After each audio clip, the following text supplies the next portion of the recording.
વિદ્યાર્થી મિત્રો નમસ્કાર। ગઈ વખતે આપણે પગલે પગલે નામનું કાવ્ય ખૂબ જ સુંદર રીતે એ ગાન સાથે ભણ્યા હતા। સંત બાલ એ કાવ્યના કવિ હતા અને એમનો પરિચય આપણે મેળવ્યો હતો। હવે એ અભ્યાસમાં આપણે આગળ વધીશું અને અહીંયા આપણે એ અભ્યાસની અંદર સૌથી પહેલાં શબ્દ સમજૂતી મેળવીશું। શબ્દ સમજૂતીની અંદર પહેલો શબ્દ આપ્યો છે ધોમ। ધોમ એટલે સૂર્યનો સખત તડકો જે તપે એને ધોમ કહેવામાં આવે છે। ત્યાર પછી બીજો શબ્દ આપ્યો છે ખાંડુ। ખાંડુ એટલે તલવાર। તળપદો શબ્દ છે ખાંડુ। આપણી તળપદી ભાષામાં ખાંડુ ખાંડા ખખડાવ્યા આપણે ઘણીવાર એમ કહીએ છીએ। ખાંડા ખખડાવવા એટલે યુદ્ધ માટે તૈયારી થવી, તો ખાંડુ એટલે તલવાર। ત્યાર પછીનો શબ્દ છે ધૈર્ય। ધૈર્ય શબ્દ છે એનો અર્થ થશે ધીરજ। આપણે ઘણીવાર બોલીએ છીએ ધૈર્ય ધારણ કરો એટલે ધીરજ રાખો। ત્યાર પછીનો શબ્દ છે દુર્ગમ। દુર્ગમ એટલે મુશ્કેલ માર્ગ। અહીંયા માર્ગ શબ્દ એટલા માટે દુર્ગમ, દુર્ગમ એટલે મુશ્કેલીથી પ્રાપ્ત થતું, ગમ એટલે પ્રાપ્ત, દુર એટલે મુશ્કેલીથી, મુશ્કેલીથી પ્રાપ્ત થાય એને દુર્ગમ કહેવાય અને સરળતાથી પ્રાપ્ત થાય એને સુગમ કહેવાય। પણ અહીંયા આપણે માર્ગના અર્થમાં છે એટલે દુર્ગમ માર્ગ। દુર્ગમ માર્ગ એટલે મુશ્કેલ માર્ગ। ત્યાર પછી શિસ્ત। શિસ્ત એટલે આજ્ઞા કે નિયમમાં રહેવું તે, એને શિસ્ત કહેવામાં આવે છે। તો અહીંયા મિત્રો આપણી શબ્દ સમજૂતી છે એ તમે બરાબર સમજ્યા હશો। ત્યાર પછી આપણે ભાષા સજ્જતામાં જઈએ। મિત્રો ધોરણ 5માં તમે ભાષા સજ્જતાની અંદર ભણ્યા જ હશો કે સંજ્ઞા। સંજ્ઞા એટલે શું? સંજ્ઞા એટલે નામ। દાખલા તરીકે તમે જેમના ઉપર બેઠા છો એને તમે શું કહો છો? તો કે ખુરશી, બરાબર। તમે જેના ઉપર પાઠ્યપુસ્તક રાખ્યું છે એને તમે શું કહો છો? તો કે ટેબલ। તમે ભણો છો ત્યારે જે અજવાળું પાથરે છે એને તમે શું કહો છો? તો કે ટ્યુબલાઇટ અથવા લેમ્પ। એ જ રીતે તમારું નામ શું છે? તો કે તમારું નામ જે હશે તે તમે બોલશો મનમાં। પપ્પાનું નામ શું છે? મમ્મીનું નામ શું છે? તો વ્યક્તિ, વસ્તુ કે પદાર્થ, વ્યક્તિ, પ્રાણી, પદાર્થ કે વસ્તુને જે નામ આપવામાં આવે અથવા સૂચવે તેને સંજ્ઞા કહેવામાં આવે છે। સમજાઈ ગયું હશે મિત્રો હવે તમને? વ્યક્તિ, પ્રાણી, પદાર્થ કે વસ્તુને સૂચવે એટલે કે જેને નામ આપવામાં આવે છે તેને સંજ્ઞા કહેવામાં આવે છે। નીચેની કેટલીક સંજ્ઞાઓ આપી છે તે વાંચો। હવે આપણે સંજ્ઞાઓ વાંચીએ છીએ। ઝાડ, નદી, પર્વત, સરોવર, પશુ, પંખી, નગર, ગામ, શાળા, ફૂલ। ઉપરના આપેલા તમામ નામો સંજ્ઞાને તે નામની ઓળખાતા આખા સમૂહને તેમાંના દરેકને લાગુ પડે છે, તેથી તેમને જાતિવાચક સંજ્ઞા કહેવાય। એને સરળતાથી સમજાવું તો જે નામથી આપણને વ્યક્તિ, વસ્તુ કે પદાર્થની જાતિનો બોધ એટલે કે જ્ઞાન થાય એને જાતિવાચક સંજ્ઞા કહેવાય। તમે ઝાડ એમ બોલો તો એમાં બધા ઝાડ આવી જાય। ક્યાં ક્યાં? તો કે લીમડાનું આવી જાય, પીપળાનું આવી જાય, બાવળનું આવી જાય, બોરડીનું આવી જાય, આંબાનું આવી જાય। તો બધા ઝાડનો સમાવેશ થાય ને, ઝાડની અંદર બધા જ આવી જાય। તો ઝાડની છે એ સમગ્ર ઝાડની જાતિને સૂચવે છે। પણ તમે ખાલી એટલું બદલો આંબો, તો આંબાના ઝાડનો જ ઉલ્લેખ થયો, તો એ વ્યક્તિવાચક થઈ જાય। જ્યારે ઝાડ બોલો છો ત્યારે એ જાતિવાચક થઈ જાય છે। એ જ રીતે બીજો શબ્દ છે નદી। નદી છે એ પણ જાતિવાચક છે, કારણ કે એમાં ગંગાનો પણ સમાવેશ થઈ જાય, નર્મદાનો પણ સમાવેશ થઈ જાય, યમુનાનો પણ સમાવેશ થઈ જાય, સરસ્વતીનો, એ બધાને નદી જ કહેવાય। એટલે નદી છે એ પણ જાતિવાચક સંજ્ઞા છે। ત્યાર પછી છે પર્વત. પર્વત એ પણ જાતિવાચક છે, કારણ કે ગિરનાર કહો, તમે પછી આબુ પર્વત કહો, તમે પછી માઉન્ટ એવરેસ્ટ એટલે કે હિમાલય પર્વત કહો. આ દરેક પર્વતનો સમાવેશ એ પર્વતની અંદર થઈ જાય એટલે એ જાતિવાચક સંજ્ઞા છે. ત્યાર પછી સરોવર, તો તમે પંપા સરોવર કહો, તમે નિર્મળ સરોવર કહો, તમે અન્ય સરોવરોના નામ બોલો, તે બધા સરોવરો છે એ સરોવરમાં સમાઈ જાય છે. એનો મતલબ કે સરોવર જાતિવાચક સંજ્ઞા છે.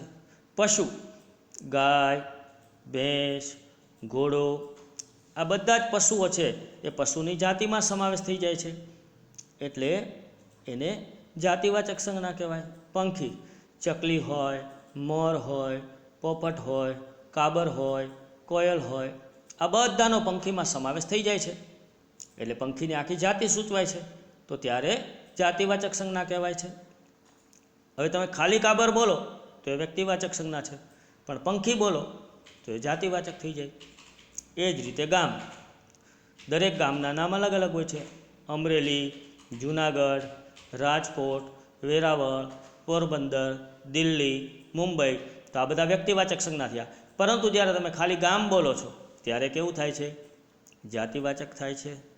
આ જ રીતે શાળા, તો શાળા છે જાતિવાચક સંજ્ઞા છે, કારણ કે દરેક શાળાના નામ જુદા જુદા હોય છે. નૂતન શાળા, ફોરવર્ડ શાળા, પાઠક શાળા, ભરાડ શાળા, આમ જુદી જુદી જે શાળાઓ છે એના તમે નામ બોલો તો દરેક શાળાના નામ અલગ અલગ છે, ત્યારે વ્યક્તિવાચક છે જાય. પણ તમે ખાલી શાળા બોલો ત્યારે જાતિવાચક છે. ફૂલ, ચંપો, ચમેલી, જુઈ, ગુલાબ એમ બોલો છો ત્યારે વ્યક્તિવાચક છે, પણ આ બધા ફૂલનો સમાવેશ ફૂલમાં થઈ જાય છે એટલે ફૂલ જાતિવાચક સંજ્ઞા છે. તો મિત્રો, હવે તમને વ્યક્તિવાચક સંજ્ઞા અને જાતિવાચક સંજ્ઞાનો ભેદ સમજાઈ ગયો હશે, ખરું ને?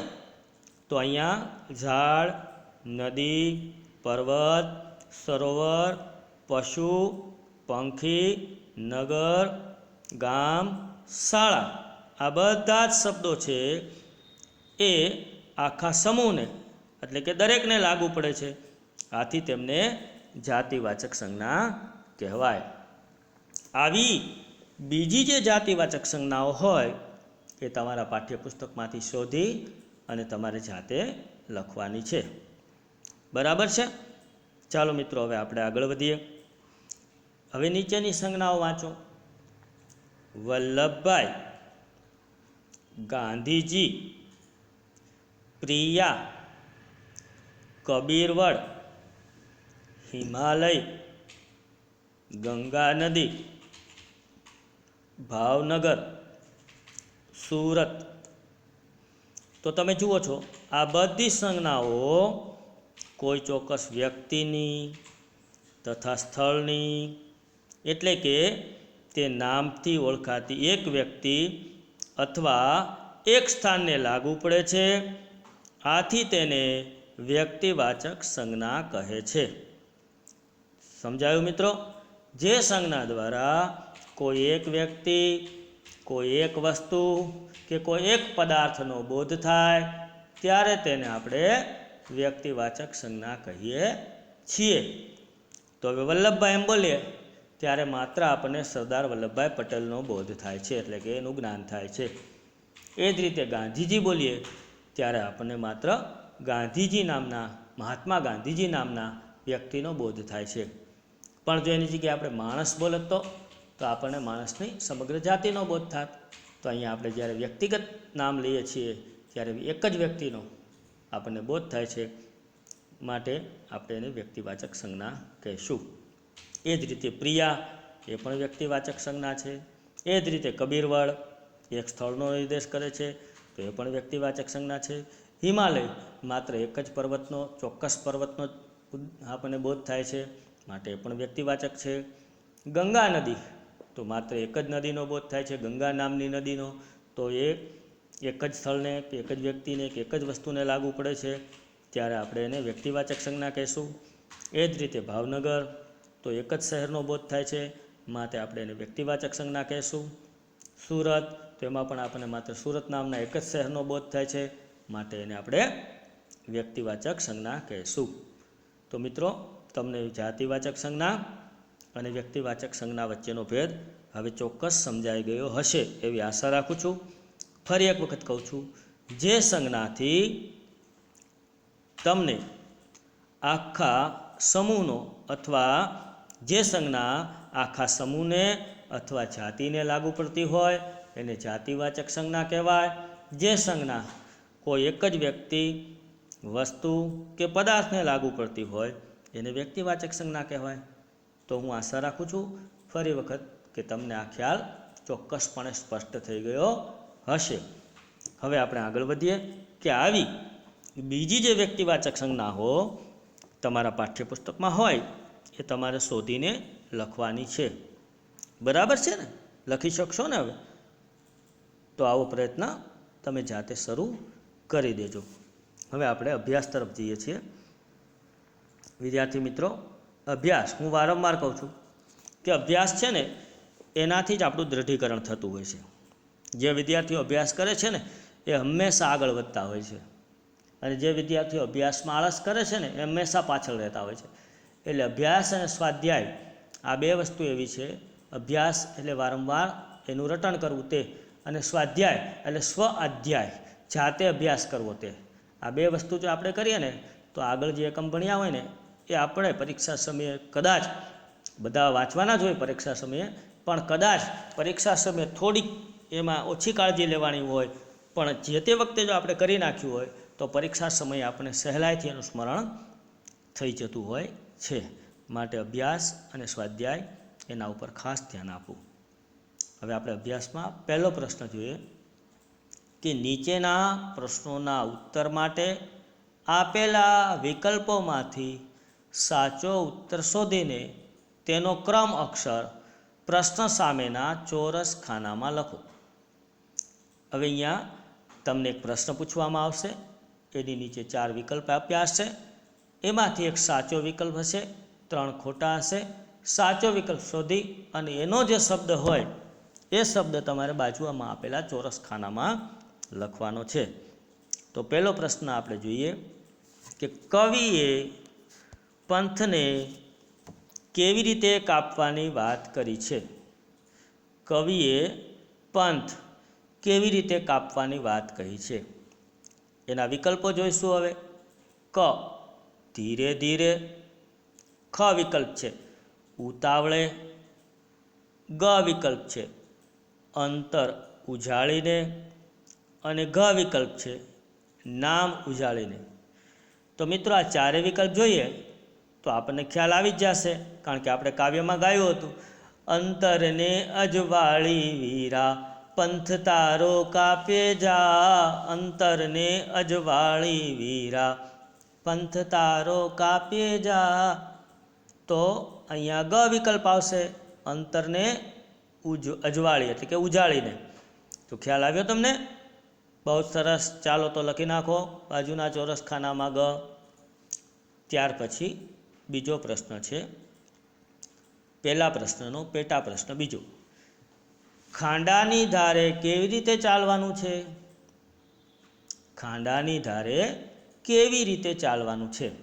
એનો ક વિકલ્પ છે સાચવીને, ખ વિકલ્પ છે ધીરજથી, ગ વિકલ્પ છે ગંભીરતાથી, અને ગ વિકલ્પ છે સમય સંજોગોને જોઈને. બરાબર? આ 4 વિકલ્પ તમે સમજી ગયા છો. હવે જ્યારે આપણે કાવ્ય ભણ્યા ત્યારે એમાં આપણે ગાયું હતું, ખાંડાની ધારે ને ધારે ધૈર્ય ધારી ચાલ્યો જા, ખાંડાની ધારે ને ધારે ધૈર્ય ધારી ચાલ્યો જા. તો અહીંયા આપણે ધૈર્ય શબ્દ આવ્યો. ધૈર્ય માટેનો બીજો પર્યાય વાચ્ય શબ્દ સમજૂતી આપી ત્યારે તમે જોયું હતું ધીરજ.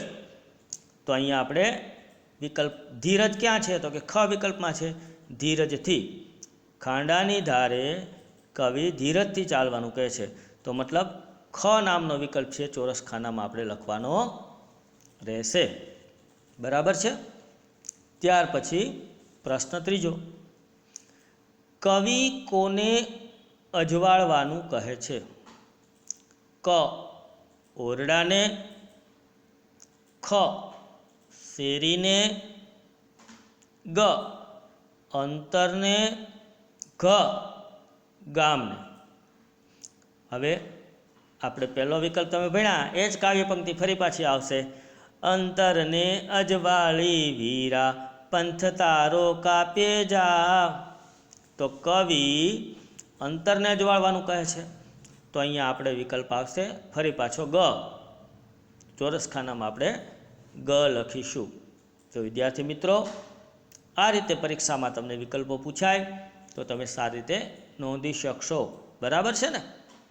ચાલો તો હવે આપણે આ અભ્યાસનો પહેલો પ્રશ્ન પૂર્ણ કરીએ છીએ અને બીજા પ્રશ્ન તરફ આગળ વધીએ છીએ. બીજો પ્રશ્ન છે, નીચેના પ્રશ્નોના ઉત્તર એક વાક્યમાં આપો.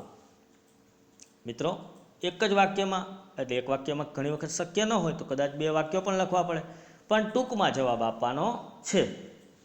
પહેલો પ્રશ્ન છે, કવિ સ્વાર્થ સામે જોવાની ના કેમ કહે છે? કવિ સ્વાર્થ સામે જોવાની ના કેમ કહે છે? તો એનો જવાબ તમે લખજો, હું લખાવું છું. કવિ સ્વાર્થ સામે જોવાની ના એટલા માટે પાડે છે. કવિ સ્વાર્થ સામે જોવાની ના એટલા માટે પાડે છે કારણ કે સ્વાર્થને જોઈએ તો આપણી હિંમત ઘટે છે, દુઃખ જન્મે છે અને આપણો પંથ આપણને વધારે દુર્ગમ એટલે કે મુશ્કેલ લાગે છે. બરાબર? તો તમે હવે સમજી ગયા છો પ્રશ્નને, અને આપણે એમના જવાબને પણ મેં રજૂ કર્યો, એ તમે સારી રીતે લખી લેજો. બીજો પ્રશ્ન છે, રસ્તે ચાલતા વચ્ચે શું શું આવે છે? રસ્તે ચાલતા વચ્ચે શું શું આવે છે? તો હવે આપણે એનો જવાબ લખીએ. રસ્તે ચાલતા વચ્ચે કાંટા, અલ્પવિરામ કંકર, અલ્પવિરામ ધોમધકતી રેતી જેવી અનેક મુશ્કેલી આવે છે. તમે નોંધી લીધો હશે હવે જવાબ. ત્યાર પછી ત્રીજો પ્રશ્ન છે, કવિ સૌને શું આપવા કહે છે? કવિ સૌને શું આપવા કહે છે? એનો જવાબ આપણે હવે લખીશું. કવિ સૌને શિસ્ત, અલ્પવિરામ શાંતિ અને સેવાનો પાઠ, પાઠ એટલે કે બોધ, કૌંસમાં બોધ લખજો. કવિ સૌને શિસ્ત, અલ્પવિરામ શાંતિ અને સેવાનો પાઠ એટલે કે બોધ આપવાનું કહે છે. બરાબર? આ નોંધી લીધું હશે હવે તમે. તો મિત્રો, અહીંયા આપણો અભ્યાસ પૂર્ણ થાય છે. તમારે તમારું સ્વાધ્યાય જાતે કરવાનું રહેશે. એમના પ્રશ્નોની સૂચિ હું બોલી જાઉં છું. પ્રશ્ન પહેલો, નીચેના પ્રશ્નોના ઉત્તર આપો. કવિ હિંમત ખોવાની શા માટે ના પાડે છે? પ્રશ્ન બીજો, કવિ પ્રેમળતા પ્રગટાવવાનું શા માટે કહે છે? ત્યાર પછી પ્રશ્ન 2, માગ્યા પ્રમાણે કરો. એમાં સમાનાર્થી શબ્દો આપ્યા છે. સાવધ, એના માટેનો પર્યાયવાચી સમાનાર્થી શબ્દ તમારે શોધીને લખવાનો છે. અજવાળું, એના માટેનો સમાનાર્થી. પંથ, એના માટે સમાનાર્થી. કાંટા, એના માટે સમાનાર્થી. ધૈર્ય, એના માટે સમાનાર્થી શબ્દ તમારે શોધીને લખવાનો છે. ત્યાર પછી વિરુદ્ધાર્થી શબ્દ આપો. સાવધ એનો વિરુદ્ધાર્થી શબ્દ, અજવાળું એનો વિરુદ્ધાર્થી શબ્દ, પ્રેમ એનો વિરુદ્ધાર્થી શબ્દ, દુર્ગમ એનો વિરુદ્ધાર્થી શબ્દ, સ્વાર્થ એનો વિરુદ્ધાર્થી શબ્દ. જો મિત્રો મેં કાવ્ય સમજાવ્યું ત્યારે તમે ધ્યાન આપ્યું હશે તો આ શબ્દો તમને સરળતાથી આવડી જ જશે. પ્રશ્ન ત્રીજો છે, નીચેના શબ્દોને શબ્દકોશના ક્રમમાં ગોઠવીને તેનો શબ્દકોશમાંથી અર્થ શોધો. પહેલાં તમારે આ શબ્દો હોય એને ક્રમમાં ગોઠવી લેવાના શબ્દકોશ પ્રમાણે અને પછી એનો અર્થ લખવાનો. ધૈર્ય, પ્રેમળતા, શિસ્ત, પાદર, કંકર, હિંમત, પ્રસ્તુત, અપેક્ષા, ગાંસડી, જ્ઞાન, ક્ષમા અને છેલ્લો શબ્દ ત્રિવિધ. બરાબર. ત્યાર પછીનો ચોથો પ્રશ્ન છે, નીચેની પંક્તિના શબ્દો આડાઅવળા થઈ ગયા છે, તેને યોગ્ય ક્રમમાં ગોઠવો અને મૂળ પંક્તિ સાથે સરખાવો. શો ફેર પડ્યો એ તમારે જણાવવાનું છે. સાવધ પગલે રહીને પગલે જા, પ્રેમળતા પ્રગટાવી. હવે કાવ્ય પ્રમાણે આને ગોઠવી નાખવાનું અને કેવો ફેર પડ્યો જણાવવાનું. ના તારી ખોતો હિંમત જોતો સ્વાર્થના સામે. આને આડાવડા થઈ ગયા છે, પહેલાં બરાબર ક્રમમાં ગોઠવવાના, પછી પંક્તિ સાથે સરખાવવાના. બરાબર છે. ત્યાર પછી નીચેના શબ્દોના સમાનાર્થી શબ્દો કોષ્ટકમાંથી શોધીને તમારે લખવાના છે. કઈ રીતે? તો નીચે ઉદાહરણ પણ આપ્યું છે. સભર, પંથ, સ્તંભ, આજીજી, નિર્ભય, જોર, ઉર, સ્મિત, કંચન. આ શબ્દો જે આપ્યા છે તમને, એ શબ્દોમાંથી તમારે કોષ્ટકમાંથી જુદા જુદા શબ્દ શોધવાના છે. જેમ કે ભરપૂર શબ્દ જો એને ચોરસ ખાનું કરીને તમને ગોળ રાઉન્ડ કરીને બતાવ્યો છે ને, એ જ રીતે. સમજાઈ ગયું તમને? બરાબર. એમ તો ડાયા છો અને સમજુ છો, સરસ, વહેલા સમજી જાઓ છો. હવે ત્યાર પછી છે પ્રવૃત્તિ. તો પ્રવૃત્તિની અંદર શૌર્ય ગીત, કૂચ ગીત મેળવી અને તમારે ઘરે બેઠા બેઠા અંક તૈયાર કરવાનો છે. અને જ્યારે આપણી શાળાઓ શરૂ થશે ત્યારે આપણે વર્ગમાં પણ આપણે ગીત રજૂ કરીશું. બરાબર છે. એ જ રીતે તમારે બીજી પ્રવૃત્તિ શું કરવાની છે? પ, ક અને શરણાઈના સથી શરૂ થતા શબ્દો કાવ્યમાંથી શોધવાના છે અને શોધ્યા પછી તેના સમાનાર્થી શબ્દો આપવાના છે અને કાવ્યમાં એ સમાનાર્થી શબ્દો મૂકીને ગાન કરવાનું છે. શો ફેર પડ્યો? કેમ? મજા આવી ને? પ્રવૃત્તિ કરવામાં તો હંમેશા મજા જ આવે. તો મિત્રો, અહીંયા આપણે આપણું 7મું એકમ પગલે પગલે પૂર્ણ કરીએ છીએ અને આવતી વખતે જ્યારે મળીશું ત્યારે 8મું એકમ બિરબલની યુક્તિ એનો આપણે અભ્યાસ કરીશું. ચાલો, thank you, best of luck.